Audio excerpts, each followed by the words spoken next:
The monarchy was a thing of the past. It was not fitting to prolong mourning for the late king, and so, in quick succession, the weddings of all three princesses took place. Quietly, without unnecessary fanfare, in the company of only their closest friends and family. Many people naturally expected that the first president of Le Pays des Cygnes would have a grander wedding, but Edward knew that such an event would be too much for Nicolette at that moment. He sometimes found it amusing when they moved through society together. He never had to ask people about their political views. Those who were thrilled about the revolution showed him more respect. They addressed his wife strictly as Mrs. Sandcreek, signaling that, in their eyes, noble titles no longer held weight. Others, however, visibly grimaced when they had to address him as Mr. President, and some, in his presence, continued to call Nicolette Your Highness. There was a degree of provocation in it, a way of expressing their disdain that an intellectual from an unremarkable family had become the island's president. Edward, however, was understanding. Not everyone could adapt to the new changes, and not everyone was thrilled about them. Nicolette tried her best, but it was clear at times that, unlike him, she wasn't enjoying herself, and it was all much harder for her. 2 months after the coup, the men whose actions set everything in motion, Camille Desmoulins and Adrien Boucher, came to visit. Boucher, who had been replaced as rector in the meantime, was particularly curious to see whether there might be a lucrative position for him in the president's service. Whenever I read about the trial preparations, I admired Mr. Sandcreek for his courage, Camille Desmoulins remarked during a shared lunch. But it was actually to his advantage that he sent you away from the island. You would have been his biggest rival in the presidential election, he joked at the former rector's expense. Adrien will get his chance to run for my position in 5 years, Edward noted. Though it won't be easy, I think every local noble is itching to take the role of president. And who would vote for a rat who abandoned a sinking ship, quipped one of the other guests, who had already had quite a bit to drink. Adrien Boucher, fortunately, had a sense of humor. You must be confusing something, he replied quickly. That ship sailed safely to France, and I was one of the last to hobble off it, he said, recalling his disguise. What were you actually doing in France? Nicolette asked. I have some acquaintances in La Rochelle, Boucher answered. I helped out at their brewery. It wasn't exactly exciting work, but still better than sitting in prison. For me, it was certainly not wasted time, Edward interjected. Besides bringing a crew of pirates and the owner of a local brothel to the Lord, I occasionally enjoyed some pleasant female company, he said with a wink at Nicolette. Anyway, if we look at the numbers from what happened this year in France, remarked the former rector, I have to admit that the coup during which only 1 man died here on the island is a true miracle. During the clashes that took place during the storming of the Bastille alone, about 100 people died, and that's not counting all the lynchings, violence, and looting of noble estates. One would expect more than one head to roll at the declaration of the Republic. A waste of every head that doesn't roll, Camille Desmoulins quipped. Most of those present laughed. Nicolette, however, didn't find it particularly funny, realizing that if heads had rolled on the island, hers would have been among the first. Ha, ha, she said dryly, frowning at him. One of those killed in France was the father of the man I was originally supposed to marry. He was a kind, harmless old man, and I don't find this very amusing. The mob lynched him simply because he was very wealthy and owned several estates, despite spending most of his life in a library or garden. Even if there's an effort to build a fairer society, the world isn't black and white. In a storm, the wind knocks down good apples along with the rotten ones. You're lucky you're a tasty apple and landed safely in the lap of someone who's happy to see your head still on your shoulders, Camille Desmoulins remarked.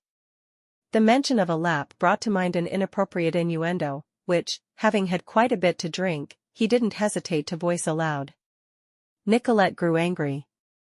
She glared at him and said, I think I'll go do something useful instead. Camille Desmoulins burst out laughing. Do, he repeated scornfully. It always amuses me when someone who's never lifted a finger says that. Nicolette leaned in and hissed in his face, I paint pictures that sell for a lot of money, and I give that money to charity. I know far more about work than you do. You're good for nothing but endless babble. And you'd better learn to watch your tongue before your stupid words set something on fire again. Sometimes I really struggle to understand a woman's brain, Camille Desmoulins said. But it has something in common with the Bastille fire. You never know how one tiny, unintentional spark can cause an unplanned explosion. You're a brave man, Mr. President, for daring to step into such a powder keg. I think if I ever find the courage to marry, I'll come to you for advice. Shakespeare wrote a great book on that subject, Adrien Boucher remarked. Nicolette looked at him with narrowed eyes and asked, "Do you mean Much Ado About Nothing?" Even though she knew perfectly well he was alluding to the book The Taming of the Shrew. Exactly, Adrien Boucher replied promptly, that's what women do all the time. Whereas the world of men, that's the comedy of errors, isn't it? Nicolette retorted, though I don't know why it's called a comedy, sometimes it's rather tragic. Adrien raised an eyebrow, shook his head and looked at Edward. If it's as you like it, then enjoy navigating through the tempest. But I can't help wondering, did you even read the bestiary before acting on A Midsummer Night's Dream of yours? Nicolette stood up angrily. If you'll excuse me, gentlemen, I'm right in the middle of reading The Ship of Fools and I'd like to finish it, she said sharply. Edward cleared his throat. I was just about to start The Art of Silence. Does anyone know it? He looked around at his companions. The question was meant for all of them. But Nicolette was even more annoyed by his gentle rebuke. On purpose, she headed to the side door where no servant was standing, so she could slam it. Edward excused himself and went after her. He caught up with her at the end of the corridor. Would you come with me to my study for a moment? He asked. What? Did I offend your friends? Nicolette shot back. Edward sighed. I just want to make sure you're all right. And besides, I don't see why you argue with someone who's had so much to drink. I'm not all right, Nicolette replied angrily. You can see that, and I don't need you to lecture me. Nicolette, I'm your husband, and still also your guardian, Edward remarked kindly but firmly. And I want to speak with you in my study. Right now. I mean it. You forgot to add president, Nicolette muttered. The Lord of Creation who holds supreme power on this island. For a moment Nicolette looked at him angrily, but she didn't dare disobey him. She made her way down the hallway to the study and, deliberately provoking him, sat down in Edward's chair at the writing desk. The same place she'd been sitting when the captain of the guard had brought Edward back from prison. She frowned at him and began, What if I saved you the trouble? I think I know your opinions by heart already. We're supposed to be new creations, dead to ourselves, and we should and can live for Christ and be like him, blah, blah, blah. So how come people are still so offended, angry, and bitter? I guess there must be a glitch somewhere, right? Oh, that's it, we're not walking in love again. I suppose we've forgotten who we are again, blah, blah, blah. But you know, sometimes all that talk just doesn't help. Because it isn't just talk, Nicolette, Edward replied. It's something that either is in us or isn't. If you squeeze an orange, you'd be surprised if milk came out. In the same way, when Christians are squeezed, what should come out is Christ, not bitterness, anger, and self-pity. You can memorize anything like a poem, but this is something you can actually become, something that needs to get inside you. And that happens when you spend time with God and learn to see the world through His eyes. You could be so strong that every little gust of wind wouldn't shake you. After all, this hardly seems worth talking about. Both of them are already quite tipsy, and to be fair, it might not even be entirely their fault. The wine served here at the castle is far too strong, and I'm very careful myself about how much I drink. The first time, I also felt my tongue starting to get heavy. Poor things, Nicolette scoffed. Those idiots can't help it, can they? It's just that I don't have enough understanding. But you know what I don't have understanding for? The way Dan Mohler thinks about people. He'd have liked best to tar all the nobles with the same brush, or rather send them all to one scaffold. But the word nobility originally comes from to ennoble, meaning someone strives to improve themselves, to behave and educate themselves in a refined way. And this swine would love to drag anyone who holds any kind of position down into the mud, no matter who they are. Let's tear off our bleached lace and all be the same pigs. You're partly right, Nicolette, Edward sighed. That really is what upheavals and revolutions often do. Some people get dragged down into the mud. But at the same time, somewhere in that mud there are also very educated and capable people who, because of the old order, struggle to rise up, even though it might actually benefit those around them if they did. And my effort, at this moment, is to help build a system that is fairer in deciding who gets to lead and who comes to the forefront. And what about some kind of system to rinse off the pigs a bit before letting them into polite society? Nicolette scowled. By such standards, I wouldn't belong in polite society myself, Nicolette, Edward said gently. It saddens me to hear you speak about people this way. I understand you're used to a certain kind of decorum, but still, you're judging them rather harshly. Jesus would never. Nicolette cut him off. Give me a break today, please. I know your sermons by heart, and I don't need lecture number 52 about being like Jesus. Actually, I was going to say something about self-pity, Edward said. It seems to me that even your anger is a form of self-pity. You were born with so much, and in my eyes you still have so much left. Yet you'd rather stay angry and in self-pity, showing the world how deeply you suffer whenever things don't go your way. Can you imagine Jesus doing that after his resurrection? Rising from the dead only to come back to his disciples resentful and bitter? Edward, who had been standing the whole time, now shuffled dramatically to the low table and slumped into an armchair. He picked up a biscuit and looked at it with disappointment. What a day, he said. I just rose from the dead, and all you have here is stale bread. I was expecting a better welcome. Do you even know who you're dealing with? The disciples would exchange stunned looks, and he'd say, What are you staring at? How do you think I feel? Do you know what it was like? They tore my skin with whips until it hung in shreds, then nailed me to a cross with massive spikes. And I almost forgot about the crown of thorns. That was quite an experience, too. Not to mention how they mocked me. Some members of the Sanhedrin even slapped me. They'll be in for a surprise when I sit on my throne and the time of judgment comes. That thought is the only thing keeping me going.